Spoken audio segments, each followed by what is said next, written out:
Market sell-off yesterday breaks important support. What does that mean for the markets now? That's coming up on 3 Minutes on Markets and Money.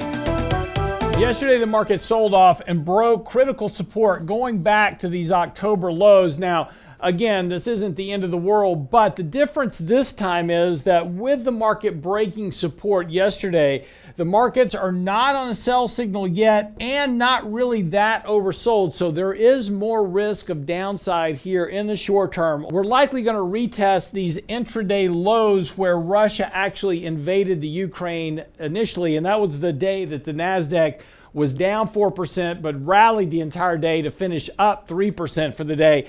That is unlikely to happen today, but we're likely to see this push a little bit lower here over the next few days.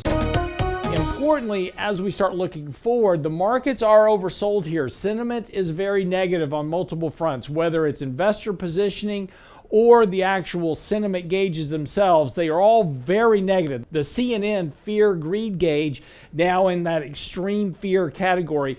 Now, what this suggests, of course, is that we'll get a bit of a short-term rally. What type of rally are we talking about? Likely back up to either the 20-day or the 50-day moving average, somewhere in this range. Those are downward sloping right now, so that is putting more and more pressure on prices at lower levels. So as markets rally, there's less room for them to rally in the short term. Again, using these rallies to reduce risk will be important here as we get through whatever this cycle is.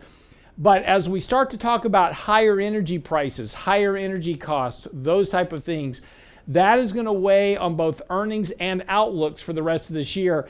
And we're rapidly pushing towards a recessionary output in the economy by the end of this year. That also suggests more pressure on earnings and prices as we go forward. But again, rally first before we get more pressure on stock prices later this year. I want to make a comment about oil prices. Oil prices have surged over the last couple of weeks because of what's happening in Russia, Ukraine. Oil prices are now more than 3 standard deviations above the moving average. That is a very extended measure. And if we take a look at backwardation, which is the differential between the 1-month contract and the 12-month contract, that is the largest spread between those two contracts in history, which also suggests that historically speaking, you always have a peak in oil prices when you have that type of backwardation in the markets. Now, what causes a reversal is ultimately unknown yet. Will it be just high prices curing high prices, or will it be a onset of a recession, or will it be some resolution to what's happening in Russia? But typically, whatever caused this spike going higher typically resolves itself and you get a very rapid reversal in oil prices.